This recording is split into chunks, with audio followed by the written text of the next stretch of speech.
தேனி மாவட்டம் வேப்பம்பட்டி கிராமத்தைச் சேர்ந்த ராமசாமி என்பவருடைய 50 சென்ட் நிலத்தை ஆக்கிரமிப்பு செய்த சிலர் ஆக்கிரமித்து விட்டதாக முதியவர் வேதனை தெரிவித்துள்ளார். நிலத்தை மீட்க கடந்த 18 மாதங்களாக போராட்டம் நடத்தி வருவதாக கூறியுள்ளார்.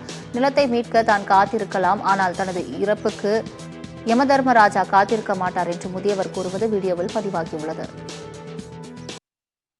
தேனி மாவட்டம் உத்தமபாளையம் தாலுகா வேப்பம்பட்டியில் வசிக்கும் ராமசாமி. எனக்கோ வயது 96. எனது பெயரில் இருந்த 50 சென்ட் நிலத்தை சிலர் உத்தமபாளையம் வருவாய்த்துறை அதிகாரிகள், ஆள்பலம் பணபலம் உள்ளவர்கள் சேர்ந்து ஆக்கிரமம் செய்து விட்டார்கள். இதனால் கடந்த 18 மாதங்களாக போராடியும் இதுநாள் வரை நியாயம் கிடைக்கவில்லை. ஏதாவது அசம்பாவிதம் நேர்ந்தால் முழுக்க இவர்கள்தான் காரணம். எனக்கோ 96 வயது ஆகிறது. நியாயத்துக்காக நான் காத்திருக்கலாம், ஆனால் எனக்காக யமதர்மன் காத்திருக்க மாட்டான்.